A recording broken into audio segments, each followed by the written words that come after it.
genocide is the red line. There is no such thing of a lesser than two evils. I don't like shaitan, so I'm going to vote for the Dajjal. We have a deeper problem in the American political landscape. I'm on the political minhaj of Malcolm X as a Sunni. Our over-engagement with the Democratic Party has got the American Muslim community nothing tangible. Who we vote for, including for president, is not just a dunyawi or worldly matter. We are going to be questioned by Allah Tabaraka wa Ta'ala. We shouldn't have any problem engaging anyone as long as we are clear on our principles. American Muslims are feeling an enormous burden of weight on their shoulders. The Gaza war has perturbed many of the holy cows that have previously dominated community discourse. The callousness with which the Biden-Harris administration has armed and abetted this genocide, and the equally detestable comments by Trump to finish off all Palestinians has led to a collective consciousness about the future of the Muslim American vote. But in a larger sense, it raises questions about whether American Muslims really can influence the system. Now, I've been struck by the thoughtful and nuanced conversations that are being had all across the United States, but there remains a confusion. One such community that probably has reason to be skeptical of mainstream Muslim organizations and their approach to politics as relationships are the all-important African American Muslim community, often very much neglected on the sidelines of conversations about Muslims in America. I've invited today onto the show someone who I deeply respect for the manner by which he thinks through these essential topics. Long before Gaza came along to haunt us, Imam Dawud Walid has been discussing the issues surrounding faith-based activism. Imam Dawud Walid is author of multiple books, including, pertinent to today, Towards Sacred Activism. He is an imam in Michigan, and he frequently lectures in Western countries about Islam and issues of social cohesion from the perspective of Islamic theology and spirituality. Imam Dawud Walid, assalamu alaikum wa rahmatullah, and welcome back to The Thinking Muslim. Wa alaikum salam wa rahmatullahi ta'ala wa barakatuh. It's my pleasure being back on with you. Well, Jazakallah khair. And actually, we're discussing a really important topic at a very important time, I suspect, for American Muslims. Now, Imam Dawud Walid, let me pick up on the last part of the introduction, the African American Muslim community. I recently came across a Yaqeen Institute survey that placed these brothers and sisters, this constituency, to be still quite likely to vote for, or at least more likely to vote for Harris than any other Muslim community, although a third of voters said that were surveyed said that they would still vote for Harris. Now, we can debate the accuracy of this, but what are you sensing on the ground in the African American community? Bismillah ar-Rahman ar-Rahim, alhamdulillah, wa sallallahu ala nabiyyina Muhammadin wa ala alihi wa sahbihi wa sallam.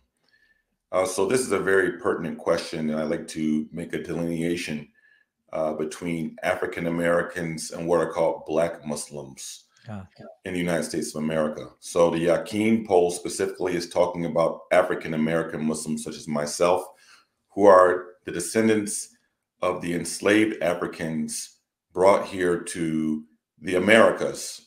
Hence, I would not classify myself an immigrant or a child of immigrants. So those are African American Muslims.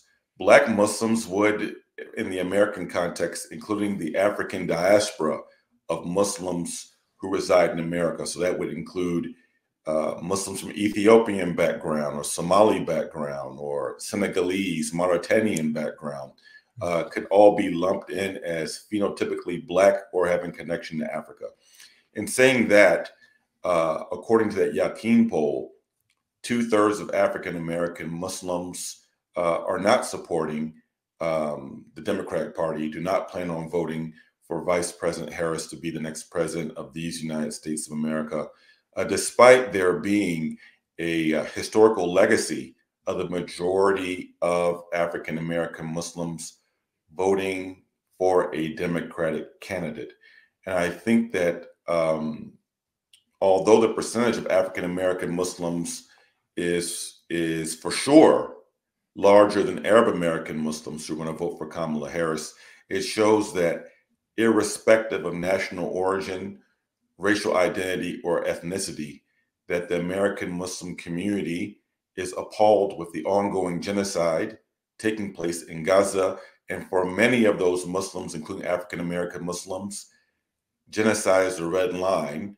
And there is no such thing of a lesser than two evils in this situation, as far as voting for Harris, as if this is saying that she is so much of a lesser evil or potential lesser evil than Trump. That's really interesting. I come across a number of tweets and posts on social media which seem to portray this division between Black Muslims, African American Muslims on the one side, and the immigrant Muslims on the other. I mean, how much are these divisions exaggerated for impact, and how much of it is really devised by, I suppose, Democratic Party people? So there's no doubt about it. There are issues of tribalism and racism within the American Muslim community. I think that what distinguishes America from other countries of Muslims in the West is about close to a third, or we could even say, if we want to have lesser numbers, let's say a quarter. Let's say a quarter of American Muslims are African Americans. So we're talking about an indigenized Muslim population with ancestors that go back in this country over 300 years, which is very different from the Muslim community in Canada or in the UK, two countries that I visited quite a bit. And inshallah, we'll get together in December when I come out to London, inshallah, as we've been together before in London. So I think that this is something that's, very different in regards to a legacy. And there are issues of some historical tensions between, if we want to use the term indigenous versus immigrant within the American Muslim community. However, in regards to this issue of Palestine, there's unity across the board. And I would say probably at best, if there's 1%, I wouldn't even say 1%, maybe 0.1% of Muslims who are Zionists, there is no difference between African American Muslims, white American Muslims, Latino American Muslims, and those who are first, second, or third generation South Asian or Arab or Turkish when it comes to this issue of Palestine. Now, how that plays itself out in regards to voting, I take all Muslims as being against genocide. I have husnul dhan for the grassroots of the community. Some people believe that voting for Trump serves the interests better of the American Muslim community, right? And those people are against genocide. There are some people who believe that, okay, well, Harris is the lesser of the so-called two evils, but they believe having a seat at the table will somehow bring an end to the genocide, or long-term, maybe a better means of ending the occupation, or at least the advancement of more illegal outposts, so-called settlements. There's other people that are like, no, we need to break the duopoly. We need to vote for a third-party candidate, be it Dr.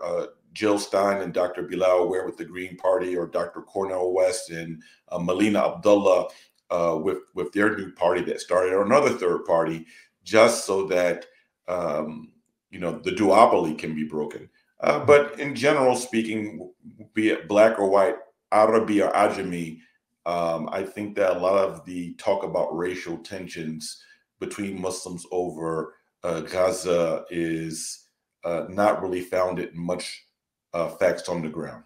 Jazakallah khair. I think that's really reassuring. Now, many of my viewers may not know your position vis-a-vis electoral politics at this stage. Like I've read the letter that you co-signed with many of the Muslim shuyukh and imams of the country. But can you set out your position and what you are instructing, at least those people around you in Michigan, what you're instructing them or advising them to do in relation to this coming election? So I've actually signed 2 letters, Habib. The first of those was a broad coalition of imams, and I was one of the initial signatories, along with Dr. Yasir Qadi, Hafizullah Ta'ala, Dr. Omar Suleiman, Hafidullah Ta'ala, Imam Tom, who you had on recently, Hafidullah Ta'ala. So we were some of the initial signers of that. My friend, Dr. Shadi al-Masri as well, Hafidullah Ta'ala, was a signer, instructing the community, or advising the community, I should say, to vote third party this election, not designating any one party in that letter. Okay, now, then just recently I signed onto another letter specifically of Black Muslims. And this letter of leaders and activists, this letter, however, was not a response to the 25 African Americans who signed a letter that was pro-Harris or encouraging people to vote for Harris. We were already planning some sort of communication to send out, and then that letter came out. So it may appear to be some people as a response, but it was more, number one, to give guidance to the community, encouraging voting third party, and particularly Muslims who are Black, but also with the hope of trying to break the false narrative, right, that has been perpetrated in the media, predominantly by corporate media in America, and one particular station that's really aligned with the Democratic Party. Because if anyone knows anything about American corporate media, they're basically Fox. They are the media arm for Ishab Field, Fox News. MSNBC and NBC are the media wing of Ishab Himar. So the media wing for Ishab Himar gave national media coverage to these 25 leaders, and I know about half of them, honorable brothers who I know them, and I believe that they thought that it was in the best interests of the Muslim community, to vote for Harris. But nonetheless, I signed onto the other letter that came out. So the guidance that I'm giving is that we have a deeper problem in the American political landscape than just what took place on October 7th, 2023, which has pushed many Muslims now towards wanting to vote for third party. I've been talking against the duopoly for quite a while, and that Muslims, we need to start showing leadership instead of falling underneath everyone else's umbrella under the guise of, well, if you're not at the table, you're on the menu. And my position is we should start trying to build our own table and invite other people to that table to a different political vision. And I think that we're in the process of having these conversations. And the first step is of breaking the Muslim psyche from the duopoly. And I'll quote something else too, and perhaps we can get them a little later, but I'm on the political minhaj of Malcolm X is a Sunni, right? I don't mean Malcolm in the nation. Malcolm X is a Sunni. And Malcolm X was neither aligned with the Democratic Party nor the Republican Party. He called the Republicans a wolf, and he called the Democrats foxes. And he says that the so-called liberals, are more likely to get the lamb chop, if you have sheep. But he said, just because you're at the table doesn't make you a diner. And it's quite clear that our over-engagement with the Democratic Party has got the American Muslim community nothing tangible, not just in regards to Palestine, but even on other issues that affect us domestically, like the growing watch list that American Muslims are overly targeted. Dearborn being the #1 city per capita of Muslims on the no-fly list and the so-called suspected terrorist watch list. When it comes to banking while Muslim and getting Muslim entrepreneurs getting their bank accounts closed, and even Muslim organizations, the Democrats have done nothing about this, and all of these sitting at the table have done absolutely nothing with this. And I can go into some other issues besides some of the broader issues of infringing on our religious liberties and pushing the so-called LGBTQ agenda that takes away the religious conscience of Muslims, and literally has Muslims in my state leaving the mental health profession because they would lose their licenses if they don't affirm people's gender dysphoria and other sexual confusion and gender confusion, right? So I haven't seen anything tangible for this so-called sitting at the table. If you're not at the table, you're on the menu. We're getting devoured anyway. We're getting devoured. 1 out of every 4 American Muslims, according to the last Pew study, and I think it's higher now, people who are born into a Muslim family are apostating. They're leaving Islam by the time they turn adults. This is a catastrophe, right? And much of it has to do with the embrace of this overly aligned with so-called progressives and absorbing their liberal norms is leading Muslims to kufr. And so as an imam, domestically, if we look at the maqasid al-sharia, the objectives of the sacred law, domestically, our number 1 priority is hizbut deen, the protection of our deen, which includes our freedom of conscience and to be able to practice our religion freely without our girls being forced to be in dorm rooms with people who claim to be transgender or gender fluid people walking into locker rooms. And this has happened even to my daughter at a public university in Michigan. This is not speculative. This is something real that's going on. As far as our foreign policy agenda as Muslims, Hizbul Nafs is the first maqsad of the Sharia, right? The protection of life. So what's worse than genocide, right? So for this reason, I am encouraging Muslims, be they non-Black or Black, it's time for us to break the duopoly. It's time for us to show some leadership. We should be talking with everyone. We can talk with the party of the elephant and the party of the donkey, but there shouldn't be no bay'ah. We should have no wala for the Democratic Party. As a matter of fact, I believe to give blind allegiance to any political party in this secular democracy, I believe that it is blameworthy. It's blameworthy. No, Jazakallah khair. I think that's really good. And that sort of leads on to a question I wanted to ask you, really about your book, Towards Sacred Activism. I think you, fortuitously, you discussed this idea of faith-based or sacred activism and the dangers of aligning oneself with both the right and the left.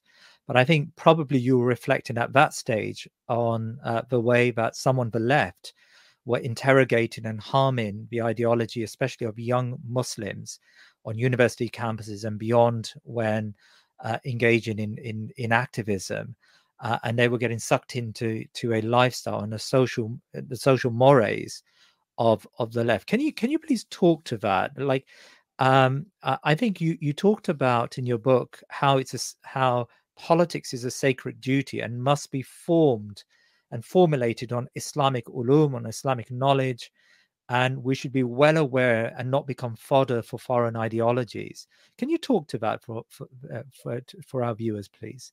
So before answering it directly, I want to say that to the viewers, especially American Muslims, that we should not be absorbing that which Western Europe has propagated in the name of liberalism.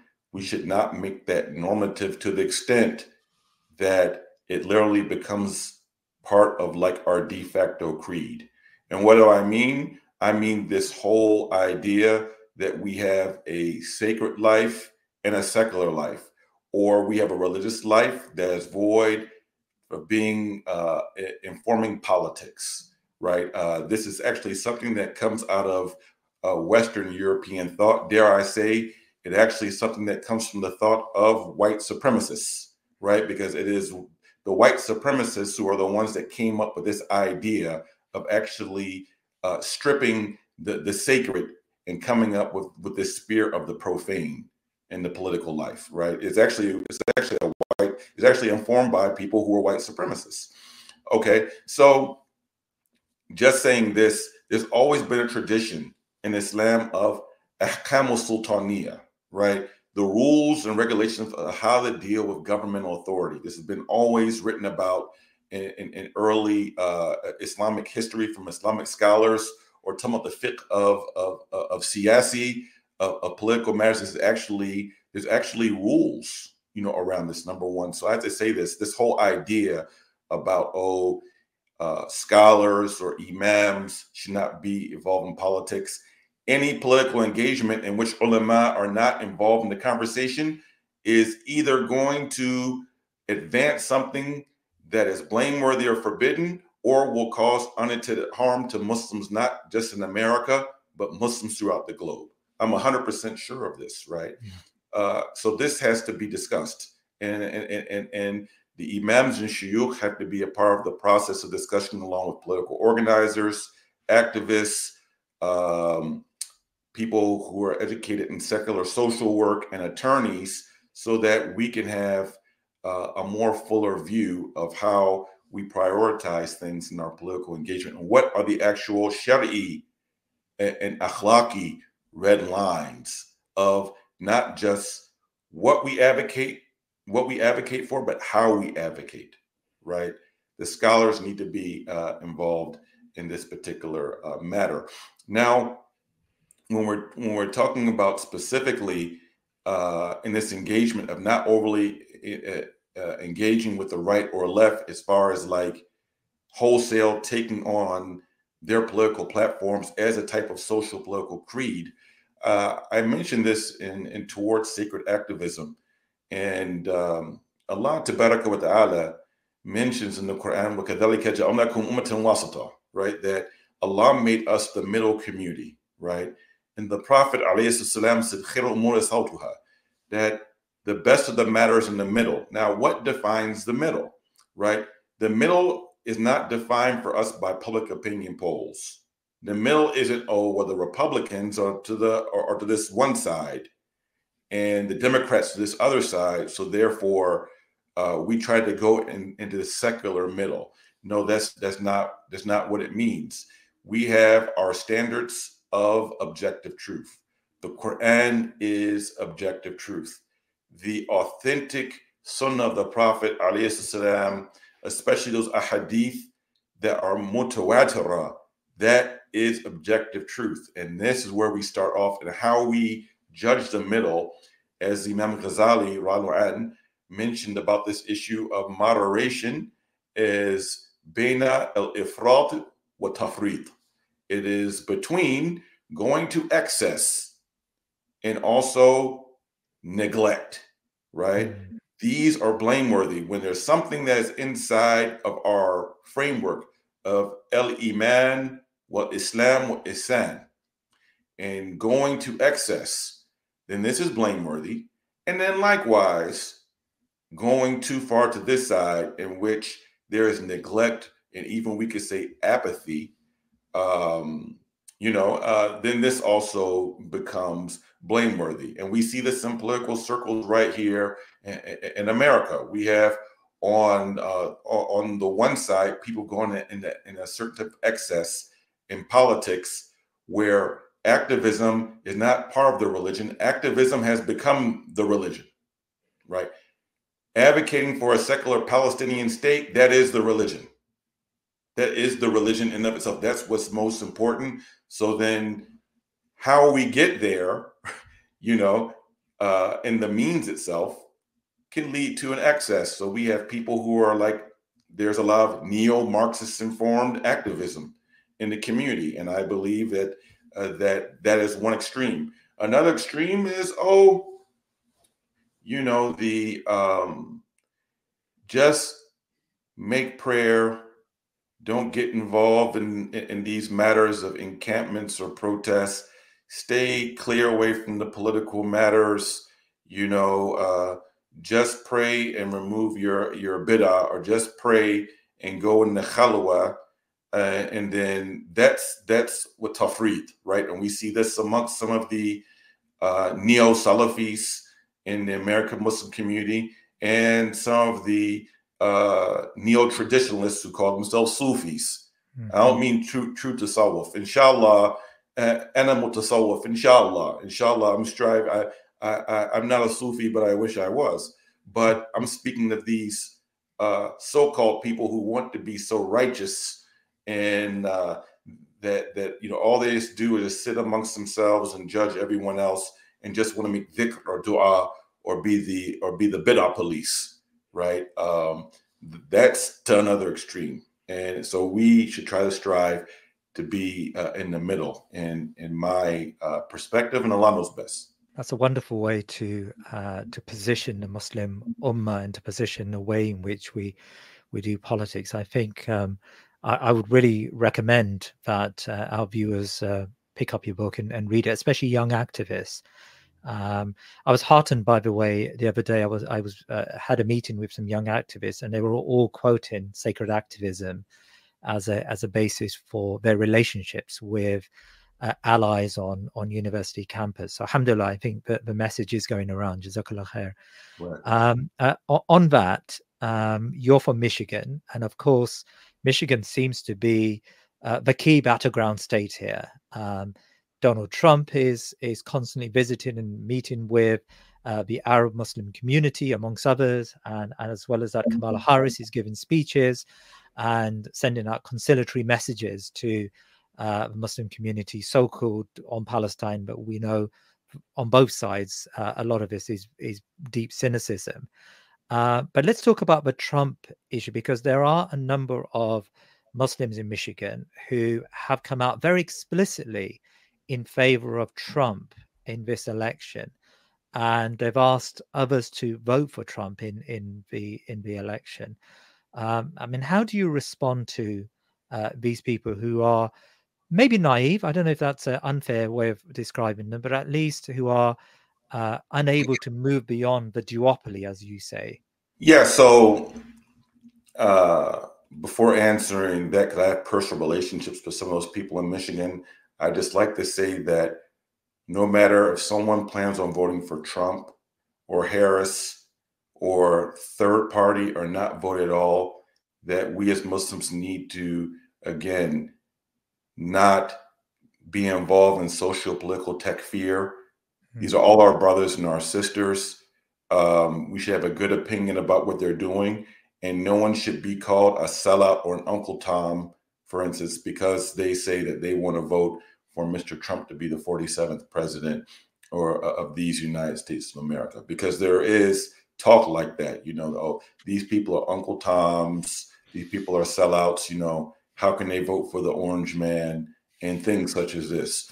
Now, these people who are Arab Americans and are Muslims, as a matter of fact, there's a poll just came out recently, beloved, that says that now in polling, just this past week, that Arab Americans are polling as voting more for Harris. Excuse me. Arab Americans are polling higher for voting for Trump than Harris. Wow. Now that's shocking. But keep in mind that a little over half of Arab Americans, about 55%, are Christians, right? So they're not all Muslims.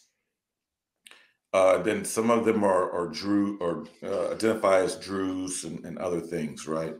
But here in Michigan, there are a significant amount of Muslims who will be voting for Trump. My former physician is the mayor of Hamtramck, Mayor Ghalib. He's an immigrant from Yemen, and he has met with Mr. Trump more than one time and has endorsed him. The mayor of Dearborn Heights, Mayor Bill Bezzi, I know him personally as well. He just endorsed Trump. And there are a lot of people within the Yemeni and the Lebanese community in particular, Sunni and Shi'i, who will most likely be voting for Trump.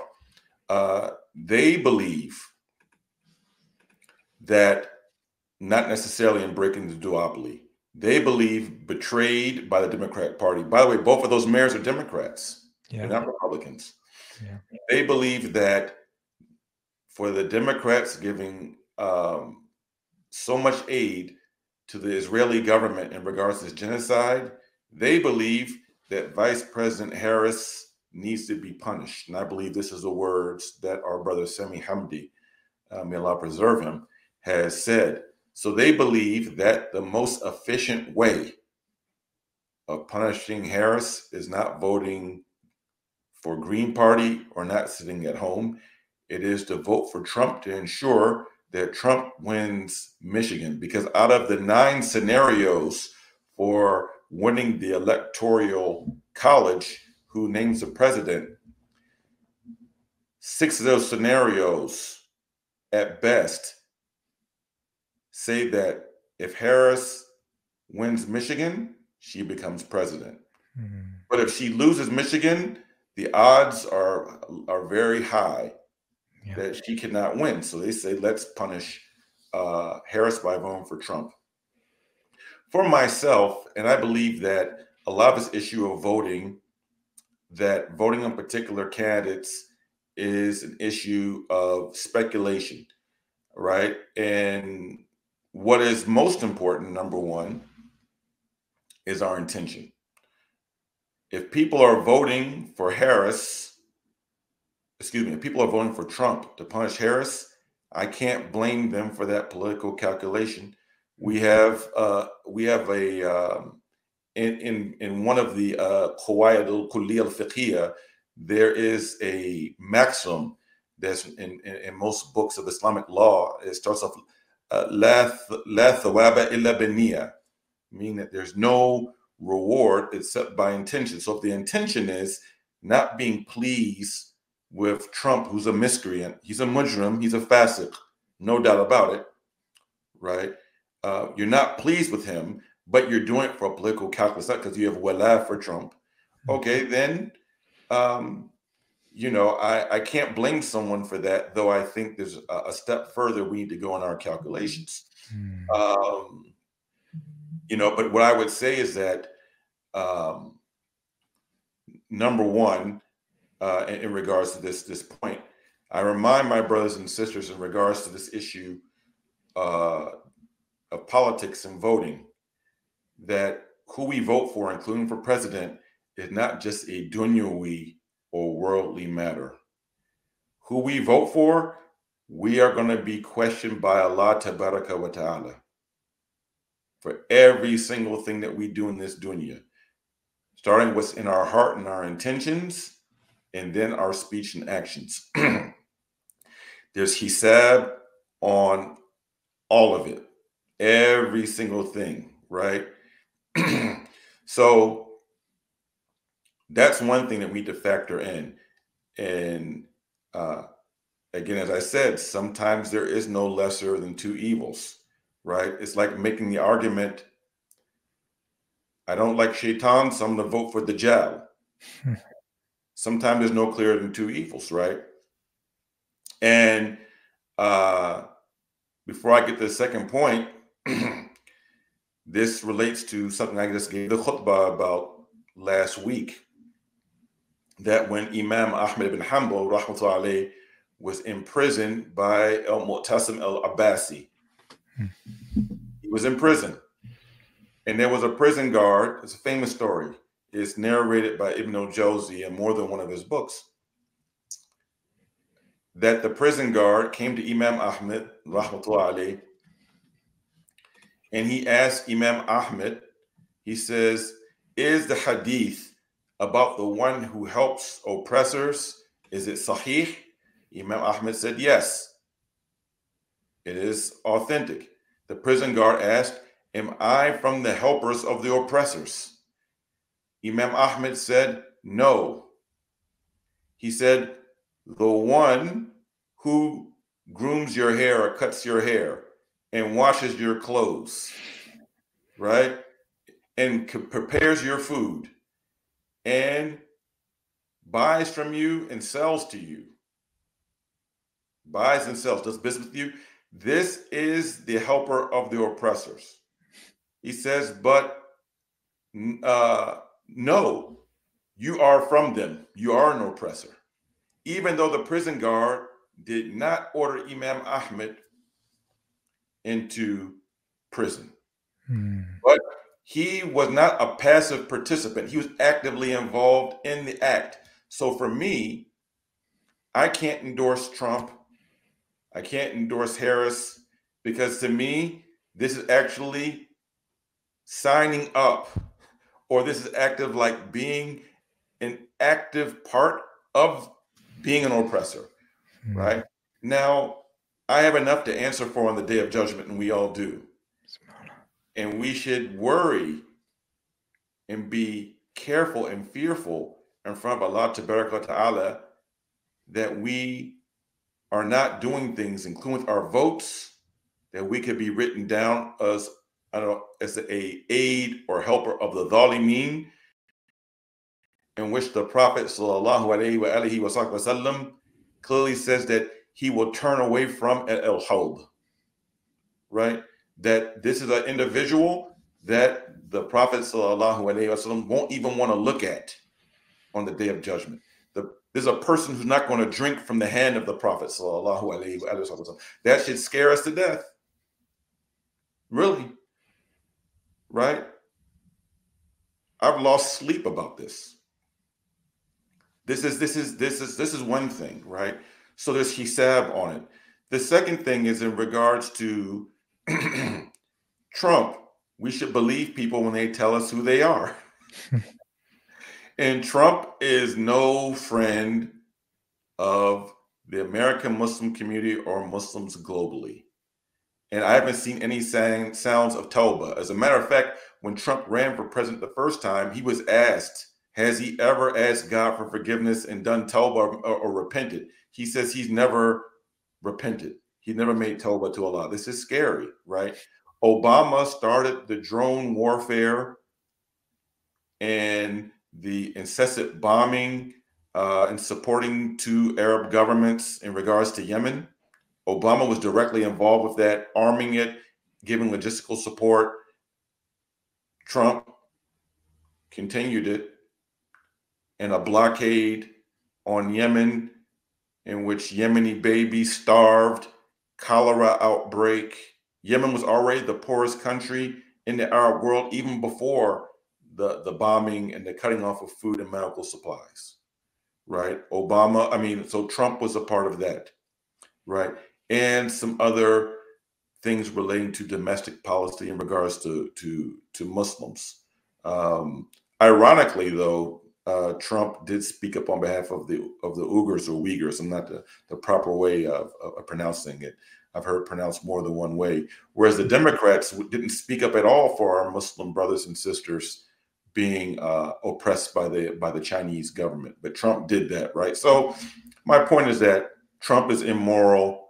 He's no friend of Muslims. And I can't see, voting for that criminal and that miscreant just because I'm against another person who is who's a bold-faced liar and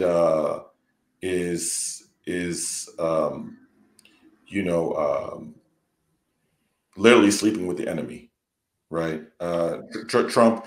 I don't think if this had happened and Trump was in the White House, I think Netanyahu would be doing the exact same thing. Yeah, precisely. I mean, that's completely right. Now, when we think about Gaza, we lose sleep over it, and it's really an assault on defenseless people and our Islamic sensibilities and our connection of our ummah implore us to do something about it. And as a result, many Muslims have been engaged in encampments and protests and forms of activism that enable and allow them to raise their voices. And alhamdulillah, this is a good thing, as you mentioned previously. You touched on this before, but I want to focus on the relationship with the left and how we go from here, because of course many of those conscientious people and really good people actually who have been fighting for justice come from the left, and many of the organized activities, especially here in the UK, the organized marches and protests towards and for our brothers and sisters in Gaza has been organized with the left. Do you feel that in any shape or form that poses a danger for us as a Muslim community? And if it doesn't, if there is a way through navigating through that, how should we tread that relationship and navigate that relationship with the left, many of whom may belong to quite strong Marxist groups and progressive groups who on other matters actually disagree with us quite fundamentally. Right. Yeah, I wrote about this in my book, Towards Sacred Activism. Yeah. And before getting to this point, I would just tell people that we should not write off everyone on the right. And there are certain things that we can agree with them about. And even you see some popular people on the right, commentators, podcasters, people who have political capital in America, whether we agree with all their views or not, like Candace Owens, even Tucker Carlson, who just spoke at a Trump rally recently. You know, they have an anti-globalist agenda, an America First agenda, and they're actually for cutting off arms to Israel and questioning actually what's going on. So there is that strain on the right. There are people who are libertarians and even some so-called America First people who aren't hardcore Christian Zionists, who actually are in favor of America taking a more active role in stopping the genocide and stopping with the arms. So I just had to say that. Now, in regards to the political left, we shouldn't have any problem engaging anyone as long as we are clear on our principles, right? Then we can engage anyone in a strategic way. The problem is that in the name of getting so-called allyship and support, looking for numbers, many Muslims have given themselves to the left and actually look at people who come for so-called solidarity as our saviors. And this is a real problem. For the viewers' history, for those who are younger, in the election that goes back in the year 2000, the majority of American Muslims actually voted Republican. They voted for George W. Bush for president. The only ones that didn't vote for George Bush were really African Americans that were affiliated with Imam Mufti Muhammad's Jamaat. May Allah's mercy be upon Imam Mufti Muhammad, who was one of my teachers when I was younger. So Muslims incline more towards Republicans as a whole, like just back in that generation. I mean, for a number of reasons. I mean, number one, the issue of wars abroad, and many of the Muslims saw Bush as being better on our issues, in particular Palestine, than the Democrats, because historically speaking, the Zionist movement has been stronger amongst Democrats historically than Republicans. It's only been more recent in the Republican Party and the rise of the evangelical right, where it's gotten stronger. The Zionist influence in both parties has increased more so on the right. So this is one reason. The other reason was social values, you know, in regards to traditional marriage, in regards to abortion, public morality, being against prostitution, which people on the left now are trying to repackage as sex work. They say sex work is real work, and things like that. Muslims saw themselves align more with the right or Republicans, you know, more than the left at that time. And then also during the Clinton administration, there was something started called secret evidence, which basically took away the due process rights of American citizens. And this was targeted at Muslims. So before the Patriot Act, there was this whole secret evidence thing.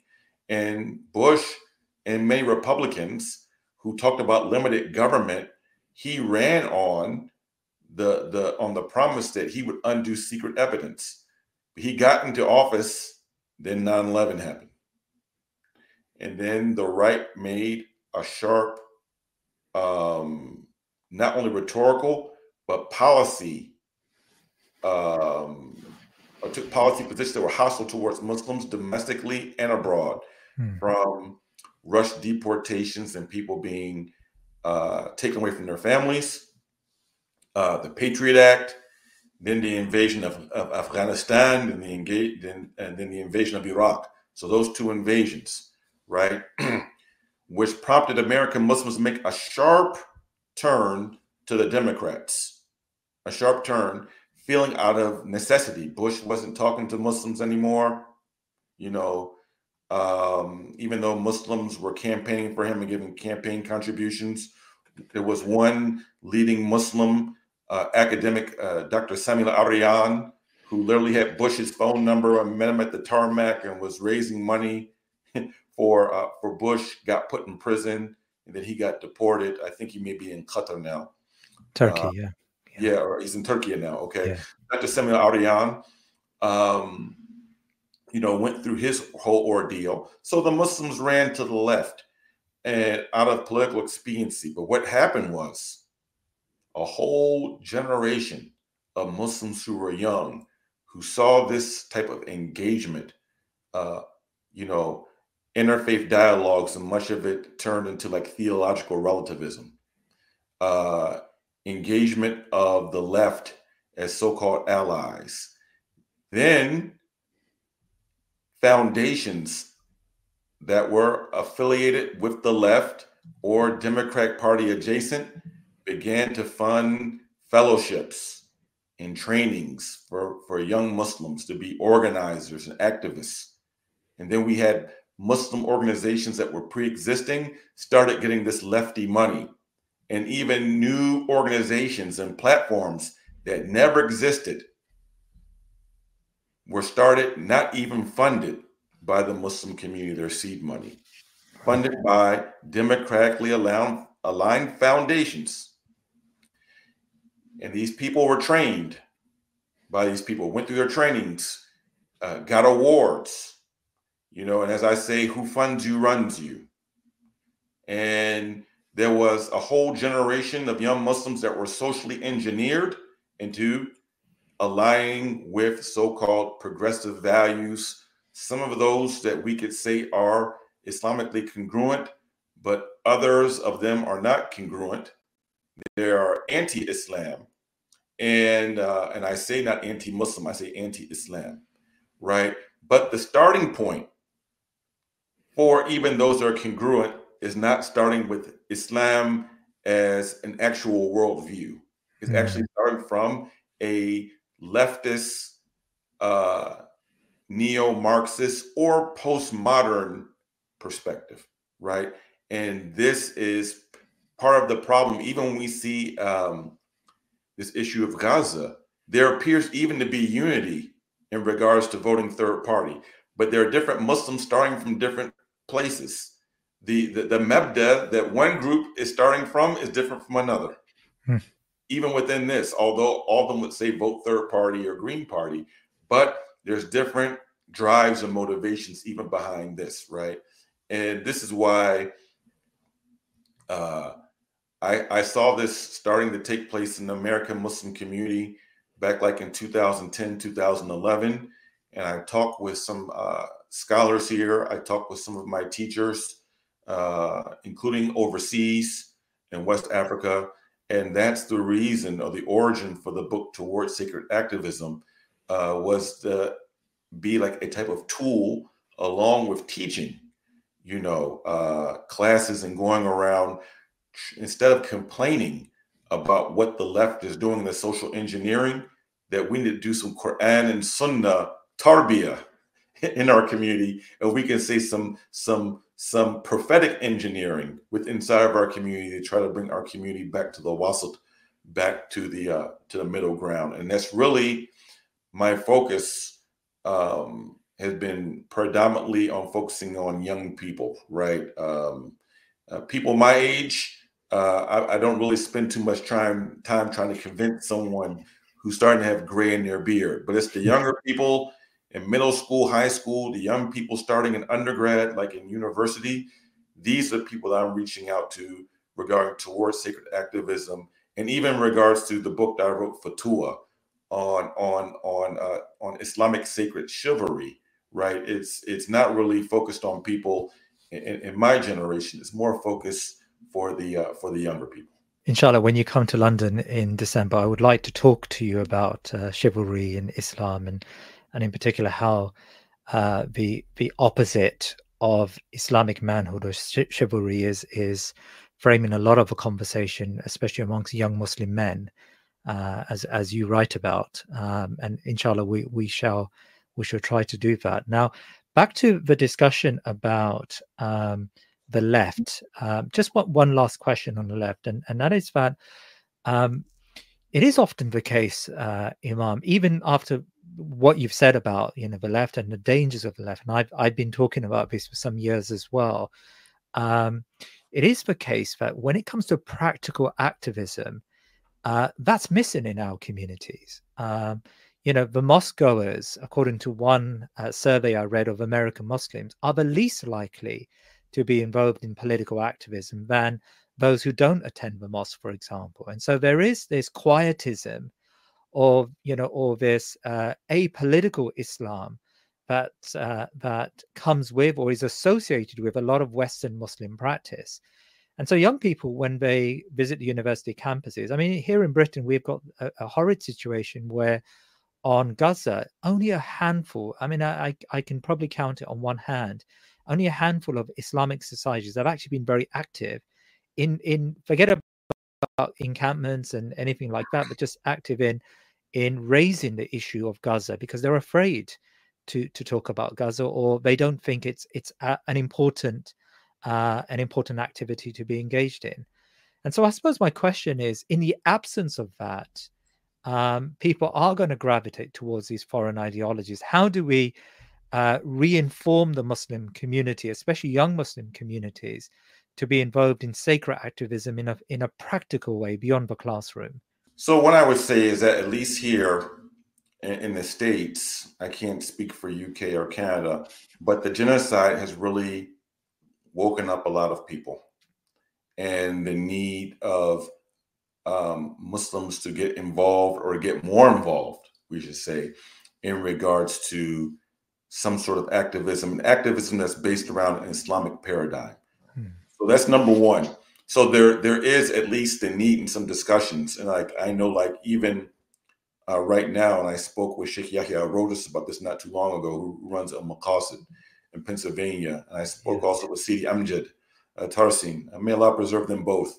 Right now, they're teaching specifically from Ihya al-Muddin by Imam Ghazali. They're teaching the chapter on al-amr bil ma'ruf wa nahy al-munkar, on enjoining good, forbidding evil, because they recognize, as a number of our mashayikh recognize, that if we don't start talking about these things and teaching these things from the Islamic paradigm, that there's a vacuum, and young people are energetic and they want to get involved. So if the mashayikh aren't teaching from the tradition and teaching from the classical books, but giving contemporary examples and proper ways, using proper means of this activism, then it'll be a situation where people who lack much ihtiram for Islamic tradition, or may only be so-called secular Muslims or ethnic Muslims, will be the people who are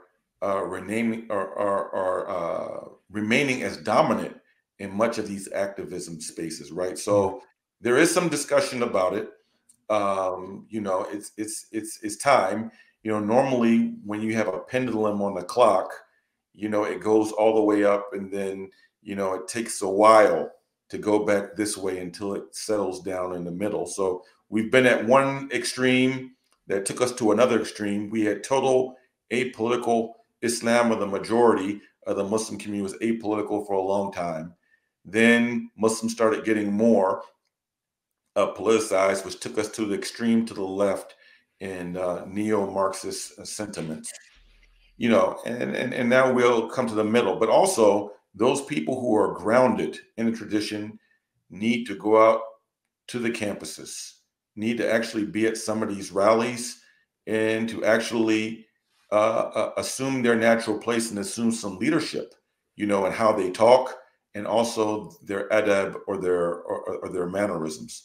As was mentioned, you have many people who are Marxists or far to the left, and these people come out and they will protest, and they will raise their voices, And also, these people need dawah, Yeah. and they need to be not invited to Islam only to be told about the articles of faith, right?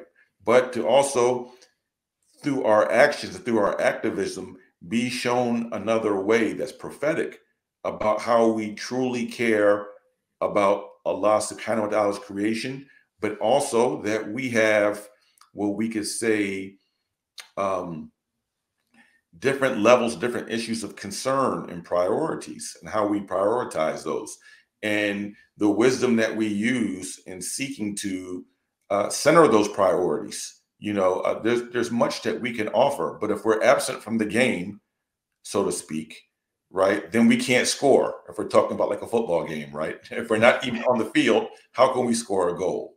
And I think that this is one of the things that I invite those who are who are watching this right now, especially amongst the mashayikh and the du'at, to take more attention, in regards to this. And hence, I would just point back to something on Muslim Matters. This is why the Honorable Sheikh and I, the Honorable Sheikh Dr. Hatem Al-Hajj, Hafizah Ta'ala Al-Hanbali, we wrote a letter, or an article on Muslim Matters, talking about this issue of prophetic root activism and how we can't be negligent, but also, certain red lines that we should not cross. And, when honorable men such as Dr. Hatem Al-Hajj and people across the madhab, not just a Maliki or a Hanbali, but others are writing about this and talking about this, and also speaking about it on the pulpits, then inshallah, this will have some long-term benefit. Inshallah. Now, I want to wrap this up by discussing the Tarbiyyah you talk about, because, of course, if young Muslims in particular, if they don't have the requisite Islamic knowledge and know-how before they enter those secular spaces, those activism spaces, then there will be an absence of any filters to engage with these foreign or these ideologies that they come across. And so it's easier then for them to embrace those ideologies. Now, I was struck by, I think it was in your book, or one of your writings, where you spoke about the need to study usul al-fiqh, or at least to be acquainted with usul al-fiqh as a discipline. We associate usul al-fiqh to be a quite a highbrow discipline that's studied by students of knowledge in second, third, fourth year of their degrees in Islamic ulum. Your argument is that maybe usul al-fiqh should be more broadly studied by Muslims. I'm intrigued by that. Explain why we should all study, or at least many of us should study usul al-fiqh. Well, I would say, number one, anyone leading a Islamic organization or claiming to serve the Muslim community should be a student of knowledge. They should be a student of knowledge, right? Because it is the Sharia or the sacred law, both in its objectives as well as in its priorities, that should be informing our activism, right? It's not only our red lines, but what do we prioritize? There needs to be some sort of methodology. It just can't be feelings, right? So this is number one. And so this is just across the board, right? There should be students of knowledge, and, we need to strive for ihsan and do better, right? And just because someone is sincere and want to do activism about an issue, that should not be enough. Just as someone has a secular degree to do this or do that, there also should be some Islamic literacy, and then beyond just knowing the pillars of faith and the basic fard ayn of like how to make wudu and how to make salah, right? We need to strive for more. And one of my teachers told me this years ago, Allah marhamu. He passed away about 6 or 7 years ago, Sheikh Salim. And he said to me one day, it was so long ago, it was in the 90s. He said to me, remember, he said, Dawood, you can be sincere and be sincerely wrong. Sincerity is not enough. And this is why we need knowledge, and we need a framework of how to apply that knowledge, right? So this is one thing. The Tarbiyyah, number one, if we look at the Hadith Jibril alayhi salam, and the Tartib in particular, the order narrated by Sayyidina Umar ibn al-Khattab, because Hadith Jibril has been narrated by 10 different rijals. So we could say it's Hadith Mutawatir, though some of the chains are considered to be Sahih or some Hasan. Nonetheless, we could say at least Ma'nawi, and meaning Hadith Jibril is a Mutawatir report, right? So this is it's beyond just rigorously authenticated. It's wide transmission. But the Tartib of Hadith Jibril mentions what is faith first, or Mel Iman. This is basically the fundamentals of like being a Muslim 101. What a Muslim must understand, must believe in, and must understand. This is a starting point of the Tarbiyyah, starting with Tawheed, right? Knowing that Allah is the necessary existence, and nothing can come into existence except through the will of Allah Tabaraka wa Ta'ala. That Allah is the one who set the balance of everything. He is the determiner of what is just and unjust, of what is right and what is wrong. He is the author of objective truth, not people. People are not the authors of truth. It can't be, oh, speak your truth. You have your truth, I have my truth, and he has his truth, and they're all equally true. That's normally not true, right? So this is an issue. This is an iqtiqadi issue. This is an issue of belief and faith, right? And this informs worldview, right? Then a person must know their fard ayn from a fiqh perspective, which is then called what is submission, or mel Islam, right? This relates to the 5 pillars, right? And then the last of those is what is spiritual beauty, right? Mel Ihsan, right? What is Ihsan? It is to worship Allah as if you see Allah. If you do not see Allah, know that Allah sees you. This relates to the inward sciences of ilm al-suluk wal akhlaq, right? Of spiritual welfare and working on our inward selves, to work on our spiritual diseases and ridding ourselves of spiritual diseases in which there are knowledge cures and action cures. As the scholars of Tazkiyah mentioned, al-ilaj al-ilmi wa ilaj al-amali. There is the knowledge cure and the action cure, and the difference is in the sequence of the lam and the mim, right? So this is just the basic tarbiyyah that we should be expecting all Muslims not to be a scholar, right? Just the basics of what we should be studying and going through, and there should be some sort of institute and some sort of standards so that when people are in Muslim organizations, organizing, activism, or if they're working for an Islamic charity, just like we would say, oh, they need to have gone to university to be a lawyer or to study this particular discipline, to be the accountant or to be the executive director, right? That they should have had some sort of secular education. We should make some sort of demands and qualifications in which there's some sort of ijaza or some sort of certificate is given, or at least Fulan bin Fulan or Fulana bint Fulan has gone through this level of literacy to work and be seen as a bona fide community organizer or activist, right? Then the person who's leading it and the board president should study some usul fiqh. And I'm not the only one that has said this, by the way. I've heard Sheikh Hamza Yusuf say something similar, that this is something, usul fiqh is something good to give people a worldview. And I mentioned Sheikh Hamza Yusuf because, I have respect for him and what he started at Zaytuna College. Is not saying I agree with all of his politics before someone tries to put that in the comment section. Like, you will get comments in the UAE. I don't agree. I don't agree with that, and some other statements. But I have love for Sheikh Hamza. And Sheikh Hamza did a lot for the dawah of Islam in the West, and we need to be able to be merciful with each other, even when we disagree. And that goes for people who are propagating voting for Kamala Harris. You know, I love them, though I disagree with them on that. You know, so that's the reason I talked about the Tarbiyyah. I actually mentioned Imam Tom when he was here in Michigan. I said, Maulana, maybe we should start something called Tarbiyyah Institute. Brilliant.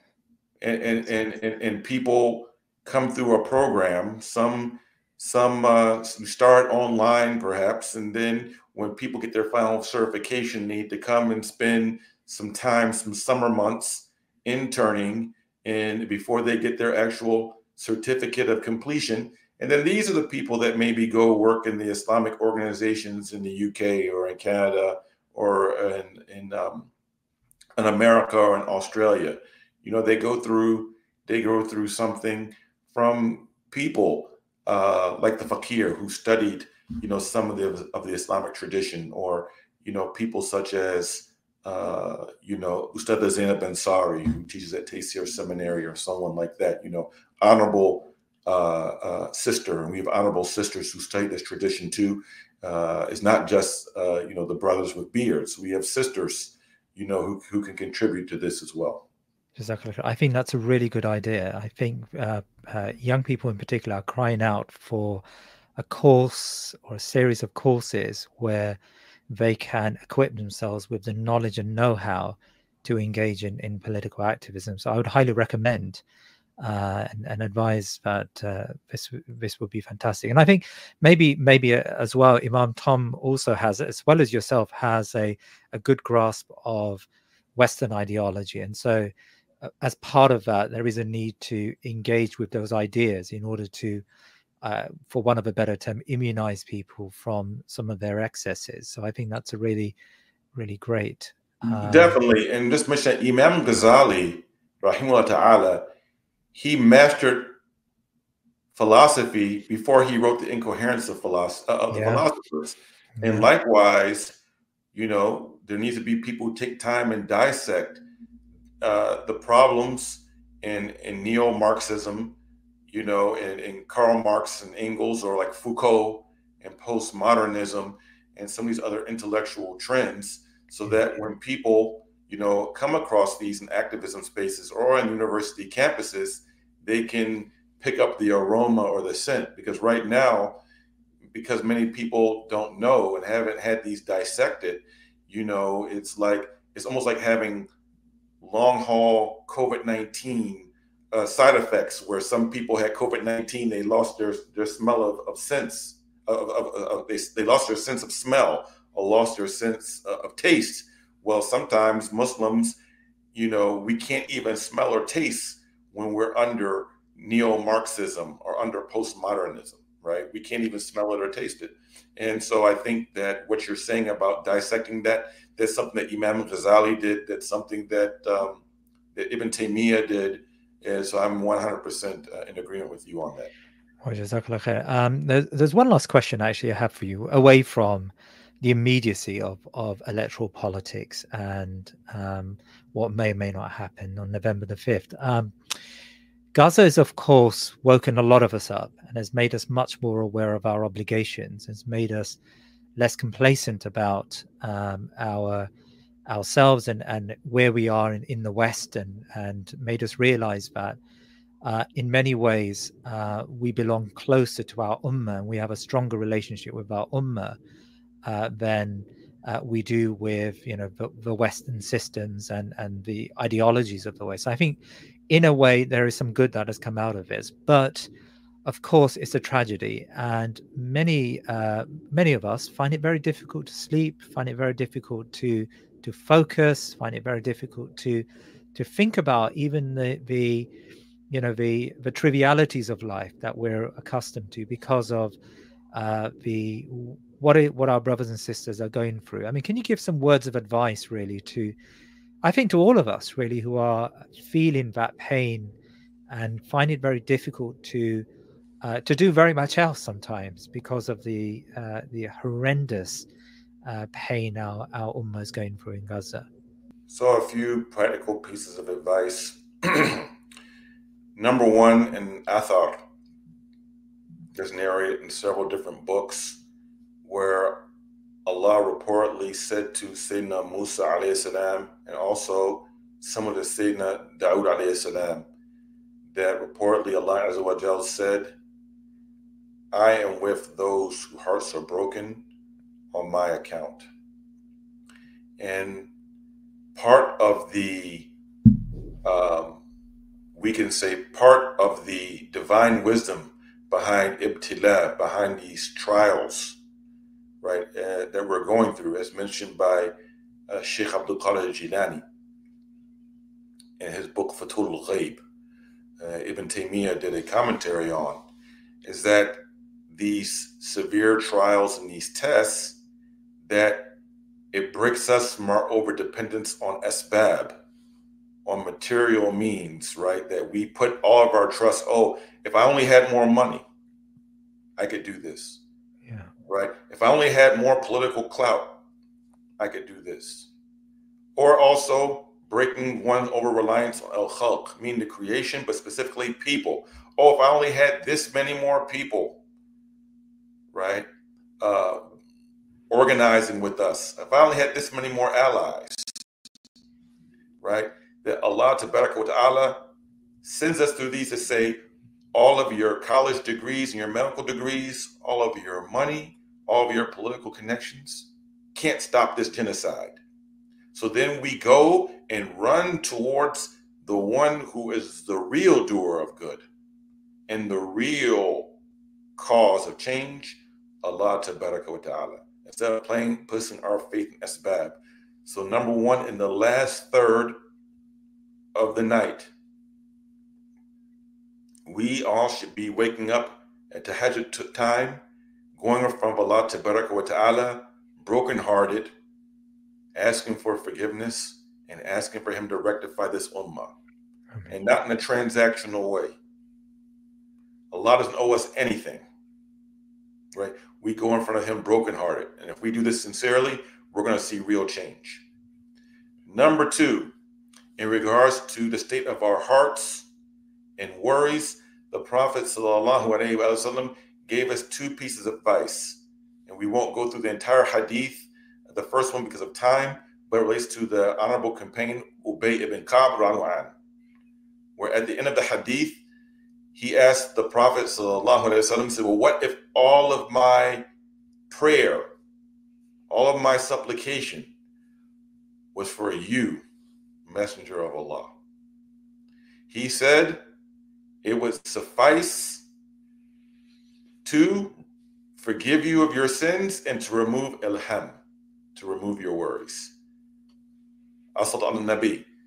So to say frequently, Allahumma salli ala Muhammadin wa ala ali Muhammad, etc., like we say in our 5 daily prayers. So it is common, and we were taught from our teachers that we should try to do this at least 1,000 times every day. To sit and take some time to do 1,000, and on Jum'ah, we increase it. So Jum'ah night, which is Thursday night, after Maghrib, before Fajr time on Fajr, before Fajr time on Friday, 1,000 times. Or in Urdu, I think you say Durud Sharif. There's different formulas of this. There's not one formula. Satul Ibrahimiyya is a good formula, but there's others. It could be Satul Fatih or any other formula. 1,000 times at night, 1,000 times a day minimum. And then 80 times after Satul Asr. Also, from the jewels of Jannah, the Prophet said, alayhi salam, is saying, La hawla wa la quwwata illa billahi al-azim. This also removes ilham. This helps remove worries. Meaning what? That there is no power nor might except with Allah, who is the lofty and the magnificent. Right? Meaning there's no empowerment but from other than Allah. Right? So we should say this office. And there's no tawfiq except through obedience to Allah Tabaraka wa Ta'ala. Which means also it's a reminder we should not expect success for ourselves in this life, including for Palestine, or in the next life, going outside of the Sharia.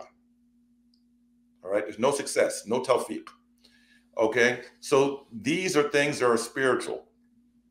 Also, I would say, try to if not 3 or 4 hours before going to bed, try to look at the news.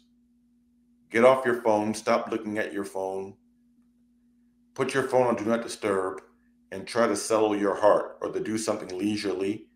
Read Quran, talk with your family, do something with your children if you have children. Take your mind off of things. For the first 9 months of the genocide, I was only getting 2 to 3 hours of sleep. It was affecting my health. My blood pressure skyrocketed. I went to my doctor, Dr. Nishat Hakim, may Allah bless her. And she, part of the advice she told me was to stop looking at your phone. You do so much work. It's hard. Get off your phone and take some valerian root and a half an hour before you're going to bed, from time to time, to help you sleep, and get some proper rest. The other is that besides rest, which I mentioned, and selling the heart, is to try to eat right and get some exercise. Our bodies are an amana, and we can't neglect our bodies and the right that Allah has over us in regards to this amana that He gave us, because of looking at world events. We need to take care of our health and eat properly and try to get some sort of exercise. So hence, I used to be an athlete and I was slacking and working out, but I've been back to, lifting weights, again, the last few months, and trying to get some exercise to practice what I preach. So, there's things for the spirit, as well as things for the mind and things for the body that can all help us during this very difficult time of genocide. But I believe, my brothers and sisters in Islam, that with Allah's permission, there's a great revival coming. Inshallah, a great revival. We have to remember, in the first crusade in Palestine, in Jerusalem to be specific, but in that area, in 5 weeks, the Crusaders killed, according to Ibn al-Athir, 70,000 people. And there was no drones, there were no cluster bombs, there was no white phosphorus. 70,000 people, some Jews, majority of them Muslims, slaughtered by the Crusaders. Muslims could not pray in al-Masjid al-Aqsa for almost 98 years. Like, despite the occupation, there's Salat al-Tarawih every night in al-Masjid al-Aqsa. There's Khutbah al-Jummah there every night. All 5 prayers are being held for the most part. Muslims couldn't pray there for almost 98 years. There was a crucifix in al-Masjid al-Aqsa. Right? But from that era produced the likes of Sheikh Abdul Qadir al-Jilani al-Hanbali, one of his chief students, Muwafiq ad-Din ibn Qudama al-Maqdisi al-Hanbali, right? And it was a great time for spiritual revival. The establishment of the Fatwa guilds took place during this time. And although Sheikh Abdul Qadir al-Jilani did not live to see al-Quds liberated, a large percentage of the men in Salahuddin al-Ayyubi's army came from the Tarbiyyah of Sheikh Abdul Qadir al-Jilani. So he gets a portion of that. And, so we don't have to reinvent the wheel, right? We've seen our ummah at low points, and we've seen how we've risen. And it's returning back to our tradition. It's learning our deen. It's khidmah. It's doing service for the poor, feeding the poor, and waking up in the last third of the night, begging Allah. We have the formula already, and we've seen its success. So I'm very hopeful. I'm not pessimistic at all. Imam Dawud Walid, that's wonderful advice, and Jazakallah khair, and I'm looking forward to meeting you. Inshallah ta'ala. Barakallah feek. Assalamu alaikum. Wa alaikum assalam wa rahmatullahi wa barakatuh. Please remember to subscribe to our social media and YouTube channels, and head over to our website thinkingmuslim.com to sign up to my weekly newsletter. Jazakallah khair.